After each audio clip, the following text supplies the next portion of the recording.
কেমন আছেন সবাই? আশা করি ভালো আছেন। আজকে আবারও হাজির হয়েছে একটি গুরুত্বপূর্ণ গাণিতিক সমস্যার সমাধান নিয়ে, যেটি তথ্য ও যোগাযোগ প্রযুক্তি বিভাগের অধীনে সহকারী প্রোগ্রামার 2017 এর নিয়োগ পরীক্ষা এসেছিল।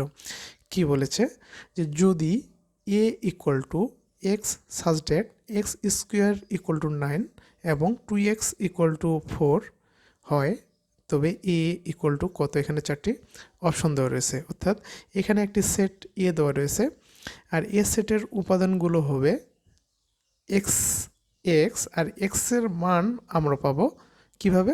এখানে দুটি কন্ডিশন দেওয়া রয়েছে, অর্থাৎ এক্সের যেই সকল মানকে বর্গ করলে ইকুয়াল টু 9 হবে সেটা, এবং এক্সের সাথে এক্সের যে সকল মানের সাথে 2 গুণ করলে ইকুয়াল টু 4 হবে সেই মানটি এখানে হবে এক্সের মান, আর এক্সের মানটাই হবে এর এ সেটের উপাদান সংখ্যা।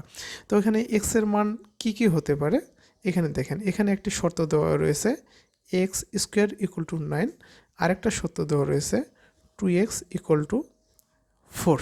ঠিক আছে, এই দুটো। এখন এক্সের মান কোনটা নিলে এখানে 9 হতে পারে, দেখেন এটাকে আমরা এভাবে নিতে পারি। যদি আমরা বর্গমূল করি উভয় দিকে,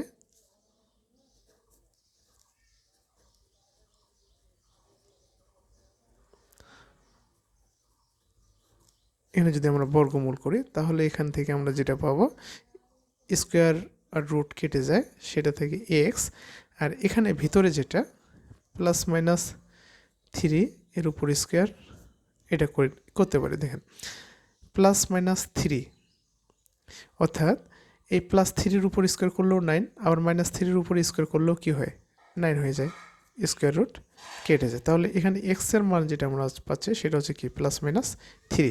আবার এখানে দেখেন এখান থেকে আমরা যেটা পাচ্ছি এক্সকে আমরা বাম দিকে রেখে দিচ্ছি, তাহলে কি 2 ডান দিকে আসলে কি হবে, ভাগ হয়ে যাবে। 4কে যদি আমরা 2 দিয়ে ভাগ করি, ভাগফল আসে 2, অতএব এক্স ইকুয়াল টু কত হয় 2। তাহলে এখানে আমরা এক্সের যে মান পেলাম, এক্সের মান কি পেলাম, প্লাস 3 পেয়েছি, মাইনাস 3 পেয়েছি, আবার 2 পেলাম। ঠিক আছে না, এই তিনটা মান পেলাম, কি 3 মাইনাস 3 আবার 2। এখানে কি এই অপশনটা দেওয়া রয়েছে, নেই, তাই না? তাহলে হবে কি কোনোটি নয়। আশা করি বুঝতে পেরেছেন। আমি আবারও বলছি যে এখানে দেখেন এখানে একটি সেট দেওয়া রয়েছে এ সেট, আর এ সেটের যে উপাদান সেটা হবে কি এক্স, আর এক্সের মানগুলো হবে কোন মানগুলো, এখানে সেই মানগুলো হবে যেই মানগুলো কি করবে, এই কন্ডিশন এই যে দুইটা কন্ডিশন, এই দুইটা কন্ডিশনকে স্যাটিসফাইড করে। তো এখানে দেখেন এক্স স্কোয়ার ইকুয়াল টু 9, এখন এক্স স্কোয়ার ইকুয়াল টু 9 এক্সের কোন মানের জন্য 9 হতে পারে, এক্সের মান যদি 3 হয় সেটাকে স্কোয়ার করলেও কি হতে পারে, 9 হতে পারে।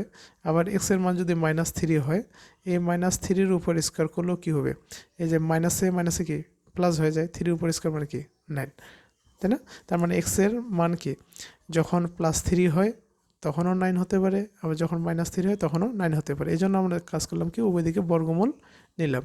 ঠিক আছে, হ্যাঁ, উভয় দিকে আমরা কি করলাম, বর্গমূল নিলাম। বর্গমূল এইখান থেকে কীভাবে কাটা যায়, স্কোয়ার রুট কী হয়, কেটে যায়, আর এই 9কে প্লাস মাইনাস 3 স্কোয়ার আকারে লেখা যায়। তাহলে এখান থেকে আমরা পাচ্ছি কি x equal to plus minus 3, আর এখান থেকে দেখেন 2 ইন্টু এক্স ইকুয়াল টু 4, যেহেতু এক্সের মানটা নির্ণয় করবো, 2 এখানে গুণ অবস্থা রয়েছে, ডান দিকে নিয়ে গেলে ভাগ হবে, তার এক্স ইকুয়াল টু 2। তাহলে এখানে এক্সের মানটা আমরা পেলাম কত, প্লাস 3 মাইনাস 3 2।